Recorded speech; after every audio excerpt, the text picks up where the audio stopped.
अस्सलामुअलैकुम। तो भाई आज हमने पढ़ना है कैपेसिटर। देखो अगर ये वीडियो देख लोगे ना, पूरी ज़िंदगी कैपेसिटर आपको तंग नहीं करेगा। क्यों? क्योंकि आज आपको कैपेसिटर के ABCD XYZ सब समझ में आ जाएगा, इसकी पूरी कहानी समझ में आ जाएगी। बहुत सिंपल, बहुत आसान और बहुत ही मज़ेदार टॉपिक। हर जगह पर मतलब जो भी इलेक्ट्रॉनिक सर्किट देखोगे ना, कैपेसिटर भाई नज़र ही आएंगे उसमें खड़े हुए। तो ठीक है, बात समझ आ गई। अब कैपेसिटर होता क्या है देखो, यहाँ पर मैं एक छोटी सी बात बताऊंगा कि गैस पेपर और इस पूरी बुक के नोट्स बन गए हैं। 200 फीस है तमाम गैस पेपर की और 200 अलग फीस है इस पूरे बुक के नोट्स की। तो आप बाय कर लो क्योंकि हमने उस पर तमाम न्यूमेरिकल सब सॉल्व कर दिया। आपके लिए बड़ी आसानी हो जाएगी स्टडी करना। सिर्फ 200 रुपये फीस है। चलो आओ पढ़ते हैं। देखो भाई, कैपेसिटर एक ऐसी डिवाइस है जो कि चार्ज को स्टोर करता है। किसको स्टोर करता है? चार्ज को स्टोर करता है। भाई जैसे देखो, हमारा दिमाग है ना, बुरे ख्यालों को स्टोर कर लेता है, बुरी बातों को स्टोर कर लेता है या अच्छी बातों को स्टोर कर लेता है, फिर बाद में हमें याद आ रही होती हैं। इसी तरह से कैपेसिटर भी है। कैपेसिटर हमारे पास एक ऐसी डिवाइस है जो कि चार्ज को या इलेक्ट्रिकल एनर्जी को स्टोर कर लेता है। समझ में आ रही है बात? अब ये स्टोर करता कैसे है? ये स्टोर करता है बैटरी की मदद से। ठीक है, जो पोटेंशियल डिफरेंस होता है ना, यानी जो आपके पास सोर्स होता है उसकी मदद से। अब ज़रा मेरी बात समझो। देखो मैं इसका सैम्बल, ये प्रैक्टिकल लाइफ में कैसे दिखता है, कहाँ कहाँ यूज़ होता है, पूरी इसकी कहानी बता दूंगा। कभी परेशान नहीं होगे लेकर इस बात को। सबसे पहले इसकी जो स्कीमेटिक डायग्राम है वो समझ लो। अब ये स्कीमेटिक का वर्ड क्यों इस्तेमाल किया मैंने? देखो, आप जब काइनेमेटिक्स और इसी तरह से जो फील्ड है हमारे पास, उसमें जो डायग्राम बनाते हो वो ब्लॉक होती हैं। क्यों? क्योंकि उसमें आप फोर्सेस दिखा रहे होते हो कौन कौन सी लग रही हैं, ताकि आप उसको स्टडी कर सको। लेकिन यहाँ पर आप ब्लॉक डायग्राम नहीं बनाते, यहाँ पर आप स्कीमेटिक बनाते हो। इलेक्ट्रिकल सर्किट या इलेक्ट्रॉनिक सर्किट में आप स्कीमेटिक डायग्राम बनाते हो। स्कीमेटिक का मतलब आप उसके अंदर चार्जेस शो करोगे, उसके अंदर करंट की डायरेक्शन दिखाओगे, उसके अंदर सोर्सेज दिखाओगे। तो इसीलिए इन्हें स्कीमेटिक डायग्राम इलेक्ट्रॉनिक और इलेक्ट्रिकल सर्किट्स में बन रही होती है। समझ गए बात? क्योंकि देखो मैं खुद भी यही चीज़ पढ़ता हूँ तो मुझे ज़्यादा जो है इसके बारे में नॉलेज है, तो टेंशन नहीं लेना कि इनको कितना आता होगा। अब ज़रा मेरी बात सुनो। आपके पास जो कैपेसिटर है ना, उसके अंदर हमेशा दो प्लेट्स मिलेंगी। मैं ये डाई इलेक्ट्रिक कैपेसिटर की बात कर रहा हूँ। अमूमन यही कैपेसिटर आपको हर सर्किट में देखने के लिए मिलेगा, बहुत ज़्यादा यूज़ होता है। तो क्या होगी? दो प्लेट्स होंगी। एक प्लेट आपके पास पॉजिटिव, एक नेगेटिव। अब फिक्स नहीं है कि हमेशा यही प्लेट पॉजिटिव होगी और ना ही ये फिक्स है कि यही प्लेट नेगेटिव होगी। कौन सी प्लेट पॉजिटिव होगी, कौन सी नेगेटिव होगी, ये आपको बैटरी भाई साहब बताएंगे। अगर यहाँ पर हाई पोटेंशियल अप्लाई है यानी पॉजिटिव टर्मिनल है, तो ये वाली प्लेट बिकम पॉजिटिव। ठीक है, ये वाली प्लेट बिकम पॉजिटिव। समझ गए? और अगर यहाँ पर नेगेटिव टर्मिनल, यानी अगर नेगेटिव टर्मिनल है बैटरी का, तो ये वाली प्लेट बिकम नेगेटिव। बात समझ आ गई? अब चार्जेस स्टोर कैसे होते हैं? इसमें से आपके पास चार्जेस आए, यानी इसमें से आपके पास जो है वो चार्जेस आए, नेगेटिव चार्ज यहाँ पर स्टोर हो गया। बात समझ आ रही है? केमिस्ट्री में आप बहुत अच्छी तरीके से ये सारी चीज़ें जानते हो कि चार्जेस कैसे आते हैं। देखो, करंट जब तक फ्लो नहीं करेगा जब तक आपके पास चार्ज ना हो। चार्ज क्या होता है? इलेक्ट्रॉन होते हैं या फिर होल्स होते हैं, ये याद रखना। अगर चार्ज को लेके कंफ्यूज हो रहे हो, सर ये चार्ज क्या है, कुछ नहीं है, इलेक्ट्रॉन होते हैं। आप इलेक्ट्रॉन को एटम में से फ्री करा रहे होते हो, वो चार्ज बन जाता है। और होल्स भी चार्ज होते हैं, ये सब आप जानते हो बहुत अच्छी तरह से। अब एक मज़े की बात, यहाँ से नेगेटिव चार्ज इस प्लेट पे गया, पॉजिटिव चार्ज इस प्लेट पे गया, जो कि होल होंगे। मज़े की बात यह है, कैपेसिटर ऐसे काम करता है कि जितना चार्ज उसने पॉजिटिव प्लेट पे स्टोर किया, उतना ही चार्ज वो नेगेटिव प्लेट पे भी स्टोर करेगा। बात समझ आ रही है? देखो, अगर यहाँ पर 2 कूलम का चार्ज है, तो इधर भी 2 कूलम का चार्ज ही होगा। बस फर्क क्या होगा? यहाँ पॉजिटिव, यहाँ नेगेटिव। अच्छा, ये जो दो प्लेट्स हैं, ये दो प्लेट्स आपस में कनेक्ट नहीं होंगी। अगर कनेक्ट हुआ तो फिर चार्ज कभी स्टोर नहीं होगा, शॉर्ट हो जाएगा। समझ रहे हो ना मेरी बात? ये दोनों प्लेट्स इधर से तो कनेक्ट है, सोर्स से कनेक्ट है, लेकिन अंदर से आपस में कोई कनेक्शन नहीं होगा। यहां पर क्या मौजूद है? इनके दरमियान मौजूद है डाई इलेक्ट्रिक मटेरियल। ठीक है, अब डाई इलेक्ट्रिक मटेरियल क्या काम करता है? डाई इलेक्ट्रिक मटेरियल ऐसा मटेरियल होता है जो कि करंट को पास नहीं होने देता। प्लास्टिक एक बेहतरीन डाइलेक्ट्रिक मटेरियल माना जाता है, तो ये इसको क्या कहूँगा, इंसुलेटर। क्यों? क्योंकि इसमें से करंट पास नहीं होगा। साथ ही साथ मैं इसे डाइलेक्ट्रिक भी कह सकता हूँ, जिसमें से इलेक्ट्रिक करंट नहीं गुजर पा रहा। तो अगर कभी आ जाए डाइलेक्ट्रिक का वर्ड, तो डाइलेक्ट्रिक का वर्ड क्या स्पेसिफाई करेगा, आपको बहुत जगह पे देखने के लिए मिलेगा, और कैपेसिटर में तो बहुत आगे मिलेगा ये word. Dielectric mean insulator, insulator, ठीक है, इंसुलेटर, इसको याद रखना। बीच में आपके पास डाइलेक्ट्रिक मौजूद है। अभी डाइलेक्ट्रिक के तौर पर एयर है, ठीक है। एयर से भी आपको पता है करंट पास नहीं होता, वरना अगर एयर से करंट पास हो रहा होता तो मेरे सामने बोट लगा हुआ है, वो आता और मुझे करंट लग जाता है ना, बात समझ गए। तो बीच में अभी स्पेस है, तो आपके पास कोई डाइलेक्ट्रिक, मतलब डाइलेक्ट्रिक के तौर पे क्या है, एयर या खाली स्पेस मौजूद है। इस कैपेसिटर की कैपेसिटेंस को बढ़ाने के लिए आप मुख्तलिफ किस्म के डाइलेक्ट्रिक यूज करते हो, वो आगे पढ़ेंगे, समझ लो बात को। अच्छा, यहाँ बीच में डाइलेक्ट्रिक आ गया। ये प्लेट्स जो है वो, ये याद रखना, प्लेट जो है वो कंडक्टर है, प्लेट्स जो है वो कंडक्टर्स हैं, कंडक्टर है। ये भी प्लेट कंडक्टर है, ये भी प्लेट कंडक्टर है, बीच में डाइलेक्ट्रिक है। चलो ये बात बहुत अच्छी समझ में आ गई। ये क्या है आपके पास, ये आपके पास बैटरी होगी, बैटरी होगी या कोई भी सोर्स होगा जो कि आप यूज करोगे। अब प्रैक्टिकल लाइफ में ऐसा नहीं मिलेगा कैपेसिटर देखने के लिए। प्रैक्टिकल लाइफ में कैसा मिलेगा जरा देखो, मैं यहाँ पर इलेक्ट्रोलाइटिक कैपेसिटर की बात कर रहा हूँ, तो वो इस तरह का होगा, आपको इस तरह का देखने के लिए मिलेगा, ठीक है, इस तरह का। एक उसमें से पॉजिटिव टर्मिनल होगा, एक नेगेटिव टर्मिनल। अब आप लोग कैसे पहचानोगे पॉजिटिव टर्मिनल कौन सा है? बहुत सिंपल है, जिसकी पाँव बड़ी होगी। भाई देखो, वो कहते हैं ना, मैं हॉकी का बहुत अच्छा प्लेयर था, उदय भाई ने मेरी बड़ी मदद की। तो यहाँ भी बिल्कुल वही हॉकी के प्लेयर वाली कहानी चल रही है कि एक पाँव बहुत बड़ा होगा, ठीक है, और बिल्कुल आसानी से पहचान लोगे। मेरे पास अभी है नहीं, मैं अभी ब्रेक चल रहा है सेमेस्टर का, वरना मैं सर्किट्स वगैरह बनाता हूँ तो उसमें बहुत मेरे पास होते हैं, तो मैं ज़रा कोशिश करूँगा निकाल के आपको दिखा दूंगा, लेकिन बिल्कुल ऐसा ही होगा।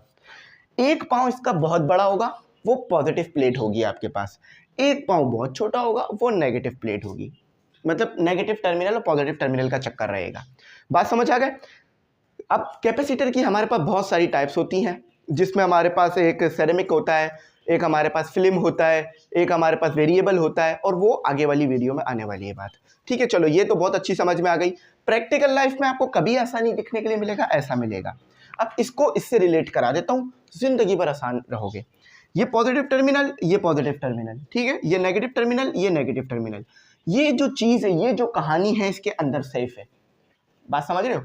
ये जो कहानी है इसके अंदर सेव है, जो कि आप खोल के नहीं देख सकते, खोलोगे भी तो वो खराब हो जाता है, ठीक है। अब यहाँ बात आओ, चलो अब आ जाओ यहाँ पर बात कुछ इसकी जो है वो पैरामीटर्स को डिस्कस करते हैं कि क्या क्या इसके अंदर शामिल है। बहुत बड़ी वीडियो नहीं है, छोटी सी वीडियो है। चलो छोटी सी डेफिनेशन बताता हूँ, जो कि मैं बता चुका हूँ क्या है। A capacitor is an electrical device, ठीक है, ये एक इलेक्ट्रिकल डिवाइस है या इलेक्ट्रॉनिक कंपोनेंट है। देखो, विदाउट इलेक्ट्रिक इलेक्ट्रॉनिक नहीं है, विदाउट इलेक्ट्रॉनिक इलेक्ट्रिक नहीं है। ये दोनों फील्ड आपस में ऐसी मिली हुई हैं जैसे आप दो भाई बहन, मतलब जैसे दो भाई बहन होते हैं या जैसे दो भाई भाई होते हैं, उनका रिश्ता कितना गहरा होता है ना, इसी तरह से इन दोनों जो फील्ड है इनका रिश्ता बड़ा गहरा है। इलेक्ट्रॉनिक हटा दोगे, इलेक्ट्रिक हमारे पास ज़्यादा काम की नहीं रहेगी, इलेक्ट्रिक हटा दोगे, इलेक्ट्रॉनिक काम की नहीं रहेगी। क्यों? आपको आपके कंप्यूटर में इलेक्ट्रॉनिक्स जो है वो सर्किट देखने के लिए मिलेगा, आपके लैपटॉप में, आपके मोबाइल में, आपकी बैटरी में, आपके जो है वो बल्ब में, आपके फैन में, हर जगह इलेक्ट्रॉनिक सर्किट मौजूद है। इलेक्ट्रॉनिक सर्किट को पावर करता है इलेक्ट्रिक फील्ड यानी इलेक्ट्रिसिटी, ठीक है। तो विच दो बार लिख दिया मैंने, ठीक है। Which is use to store electric energy और इलेक्ट्रिकल चार्ज। इलेक्ट्रिकल एनर्जी देखो बेसिकली एक एनर्जी ही है आपके पास। अभी मैं इसको बताऊंगा कि यूज कहाँ है, पहले एक डेफिनेशन दोहरा दूं, ठीक है। तो इसका मैं बता दूंगा कि यूज कहाँ पर है। अच्छा, तो इलेक्ट्रिकल एनर्जी और charges in the same way as the bucket is store for storing water और a tank for storing gas. ये बिल्कुल वैसे ही चार्ज को स्टोर करता है जैसे कि एक बकेट पानी को स्टोर कर लेती है। और क्यों स्टोर करते हो पानी? कि जब ज़रूरत हो तो यूज़ कर सको, है ना। ये भी बिल्कुल वही काम करता है। इलेक्ट्रॉनिक्स बड़ी ज़बरदस्त फील्ड है, मेरे लिए भी और आपके लिए भी बड़ा इंटरेस्टिंग चीज़ है ये। और इलेक्ट्रॉनिक्स ज़्यादा आसान है इलेक्ट्रिक के मुकाबले में, क्योंकि वो हमें समझ आ रही है ना इसलिए। अच्छा देखो इलेक्ट्रॉनिक्स, आप ये कैपेसिटर क्यों लगा रहे हैं सर्किट में?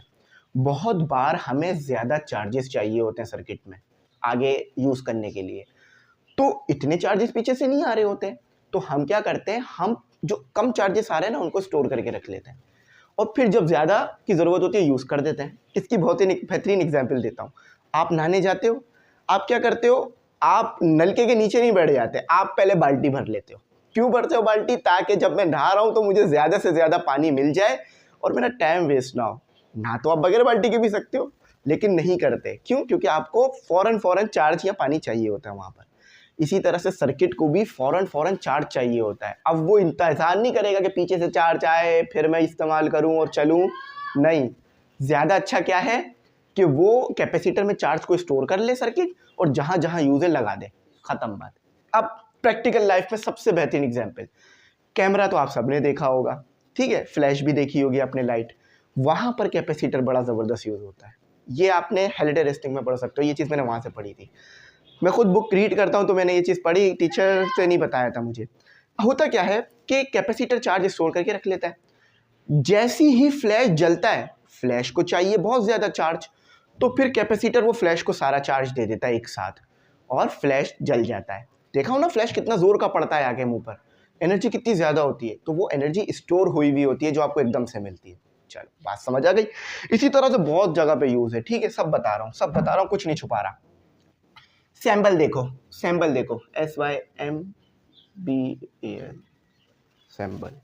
सैंपल इसका कैसा मिलेगा आपको? कैपेसिटर का दो पैरेलल लाइंस। हम इलेक्ट्रॉनिक सर्किट में क्या करते हैं, पहले सर्किट नहीं बनाते, सर्किट की डायग्राम बनाते हैं। तो डायग्राम बनाने के लिए हमने हर चीज़ का सैंपल रखा हुआ है। जैसे कि मेरे भाई मैंने रेजिस्टर का ये सैंपल रखा हुआ है, ठीक है, और बैटरी का मैंने ये सैंपल रखा हुआ है। अगर बैटरी वेरिएबल है यानी उसका मैं पोटेंशियल चेंज कर सकता हूँ तो मैंने ये सैंपल रखा हुआ है, और करंट डीसी एसी का भी सैंपल रखा हुआ है। और अगर वेव मेरे पास जो है वो एसी वेव है तो मेरे पास ये सैंपल रखा हुआ है, ठीक है, एसी सिग्नल है। इसी तरह से ये कैपेसिटर का सैंपल है, कैपेसिटर। बहुत बुरा माना जाता है, हमारी टीचर ने पता है क्या किया, हम सर्किट बना कर लाए, उन्होंने एक हाथ मारा, सारा सर्किट उठा लिया मतलब सब कुछ खराब कर दिया। मतलब खराब नहीं किया, उन्होंने हमें समझाया कि भाई कभी भी सर्किट डायरेक्ट नहीं बनता। जो ये करते हैं ना, डायरेक्ट बनाते हैं, वो बड़ा गलत काम करते हैं। सबसे पहले सर्किट बनता है कॉपी पर या किसी डायग्राम में, तो उसको डायग्राम में बनाने के लिए आपको ये छोटे छोटे सिंबल्स चाहिए होते हैं, जिसकी मदद से, समझ गए ना मेरी बात? चलो जाओगे यूनिवर्सिटी में बहुत सीखने के लिए मिल जाएगी बात। चलो ये सब कुछ हो गया, ये बात हो गई। हाँ, अब इसके ऊपर आ जाओ, ये समझ में आ गया, ये भी हो गया। यूनिट देख लो, SI यूनिट जो है हमारे पास वो है फैराड, नहीं फराडे नहीं, फराडी नहीं, फराड। अक्सर हम हंसी मजाक करते थे, फराडी बोलते थे इसे। कैपेसिटर का यूनिट क्या है? फराडी। तो फराडी नहीं है, फराड है, क्योंकि एक साइंटिस्ट के नाम पर है। तो आप नहीं बिगाड़ा करो, ठीक है, मैं बता रहा हूँ, अक्सर आप लोग करोगे इस तरह से। अच्छा अब इधर आ जाओ, कहता क्या है आपके पास, ये चीज़ ये बता रही है, ये जो आपके पास एक एक्सप्रेशन है ये बता रही है, अभी ये क्वेश्चन नहीं बनी, एक्सप्रेशन है। ये एक्सप्रेशन ये बता रही है कि मेरे भाई जितना ज़्यादा चार्ज स्टोर कराना चाह रहे हो, ये क्या है, ये क्यू क्या है? वो चार्ज जो कि आप स्टोर करा रहे हो, देखो मैंने लिखा हुआ भी है, कैपिटल बनाया हुआ भी है। तो वो चार्ज जो आप स्टोर करा रहे हो ये क्यू है, वो पोटेंशियल डिफरेंस जिसकी मदद से स्टोर करा रहे हो वो वी है, यहाँ पर लिख लो। अब वी 5 वोल्ट 10 वोल्ट जितने भी वोल्ट है वो हो सकते हैं, ठीक है, मैं लिख देता हूँ वैल्यू। तो होता क्या है कि जितना ज़्यादा आपके पास ये वोल्टेज सप्लाई होगा उतना ज़्यादा मेरे भाई चार्ज स्टोर होगा, है ना? देखो भाई, जितना ज़्यादा टंकी में पानी भरा हुआ होगा उतना ज़्यादा पानी बाल्टी में भरेगा, बात सिंपल है। जितना ज़्यादा आपके पास वोल्टेज होगा उतना ज़्यादा चार्ज स्टोर होगा, बात बहुत सिंपल हो गई है। अब मेरी मज़े की बात सुनो, ये एक एक्सप्रेशन है, इसे इक्वेशन में बदलना चाहता हूँ मैं। तो आपको पता है इक्वेशन में बदलना है तो प्रोपोर्शनैलिटी का साइन रिप्लेस किया जाता है इक्वल टू और कांस्टेंट से, ठीक है, कांस्टेंट। अब कांस्टेंट क्या है ये देख लो मेरे भाई, कांस्टेंट देख लो, कांस्टेंट है यहाँ पर सी क्या है? सी कैपेसिटर नहीं है, सी है कैपेसिटेंस। कैपेसिटेंस क्या बताती है कि कोई भी कैपेसिटर कितनी सलाहियत रखता है चार्ज स्टोर करने की। कितनी सिंपल सी बात है, कैपेसिटेंस क्या बता रही है? कोई भी कैपेसिटर कितनी सलाहियत रखता है चार्ज स्टोर करने की। अक्सर आपके घर में वॉशिंग मशीन तो ख़राब हुई होगी, आप खरीदने जाते होगे कैपेसिटर। जैसे ही वॉशिंग मशीन या पंखा खुलता है सबसे पहले एक ही नाम आता है, भाई कैपेसिटर ख़राब है। अब कैपेसिटर के ऊपर वैल्यू होती है एक, वो वैल्यू हर डिवाइस के लिए अलग अलग आती है। क्यों? क्योंकि किसी डिवाइस को ज़्यादा चार्ज चाहिए, किसी को कम। तो ये कैसे पता चलेगा कि कितना चार्ज चाहिए या नहीं? ये कैपेसिटेंस बताएगा कि अगर कैपेसिटेंस की वैल्यू ज़्यादा है मतलब ज़्यादा चार्ज स्टोर हो जाएगा। अभी समझ लो 2 कूलम का स्टोर हुआ था ना, तो अगर कैपेसिटेंस की वैल्यू ज़्यादा है तो 4 कूलम और ज़्यादा 6, जितनी ज़्यादा बढ़ाते जाओगे उतना बढ़ती जाएगी। बहुत बड़े बड़े कैपेसिटर्स भी आते हैं क्योंकि यूज़ तो आपको पता है बहुत ज़्यादा रहता है। ठीक है, तो आपके पास इक्वेशन क्या आई? Q is equal to C V. अच्छा, मैं तो इसको ऐसे ही याद करता था, Q is equal to C V, Q is equal to C V. C V क्या होता है? वो रिज्यूमी जो आप भेजते हो जॉब के लिए, तो ऐसे याद हो जाता था। लेकिन अब ज़रूरत नहीं पड़ती भाई, अब अल्लाह का शुक्र है कॉन्सेप्ट क्लियर हो गया है। पहले नहीं था तो रट्टे रट्टे लगाया करते थे भाई हम भी। बस अच्छा टीचर मिल जाए तो बस कॉन्सेप्ट क्लियर है, ज़िंदगी आसान है। अच्छा टीचर मतलब टीचर तो सारे ही अच्छे होते हैं, बस बच्चा समझ नहीं पाता। चलो, तो Q क्या है? Charge store in capacitor. ये लिख देता हूँ, चार्ज स्टोर इन ये चैप्टर मेरे दिल के बड़ा करीब है भाई, क्योंकि ये मेरी फील्ड है। अच्छा, voltage apply eight capacitor, voltage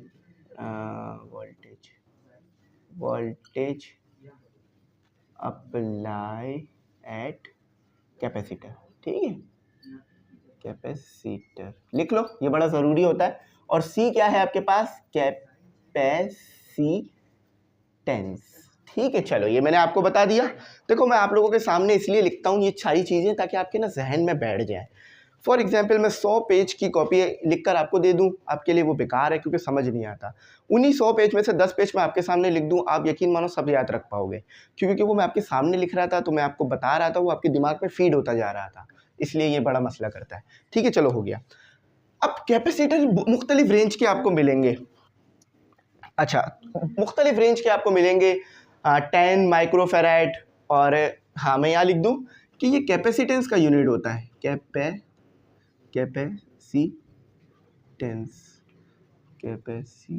capacitance का यूनिट होता है, कैपेसिटेंस यूनिट इज फेराड। ठीक है, ये लो, कैपेसिटेंस का आपके पास यूनिट जो है वो फेराड होता है। सिंबल मैंने आपको बता दिया, दिखता किस तरह से मैंने आपको बता दिया। और मज़े की बात ये है, इसका न्यूमेरिकल मुझे नहीं लगता पेपर में आएगा, क्योंकि बहुत आसान चीज़ है, बस Q और C V पुट करोगे तो ये हो जाएगा। तो मुझे नहीं लगता इसका न्यूमेरिकल देखने के लिए मिलेगा। आई होप हम पूरी बातें डिस्कस कर चुके हैं, कुछ ऐसा नहीं है जो डिस्कस के लिए रह गया। और कैपेसिटर का यूज़ मैं लिख देता हूँ बस, ताकि आपके लिए यूज़ भी याद हो जाए। Use of capacitors. तो यूज़ ऑफ कैपेसिटर्स कहाँ पर है? ये देख लो, कैमरे में, ठीक है, कैमरा। और कंप्यूटर में भी बहुत ज़्यादा यूज़ है, कैमरास, कंप्यूटर्स। और इसके अलावा आपके पास ये यूज़ होता है मोबाइल्स में, MOBILES, मोबाइल्स में।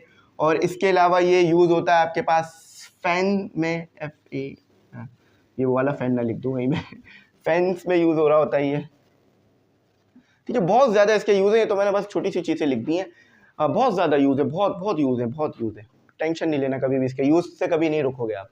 तो यहाँ पर अपनी बात को ख़त्म करते हैं। मैंने बहुत डिटेल में चला गया, हो सकता है कहीं थोड़ी बहुत स्पेलिंग मिस्टेक रह गई हो, जल्दी में हो जाती है, तो पॉइंट आउट कर देना। ठीक है, कुछ ना समझ में आप पूछना, ज़रूर बताऊँगा। बहुत ज़बरदस्त चीज़ें हैं ये, अगर आप इनसे दिल लगा लोगे ना, यकीन मानो ये आपके लिए बड़ी आसान चीज़ें हो जाएंगी। ठीक है, थैंक्स फॉर वॉचिंग। अल्लाह हाफ़िज़। अपनी कीमती दुआओं में ज़रूर याद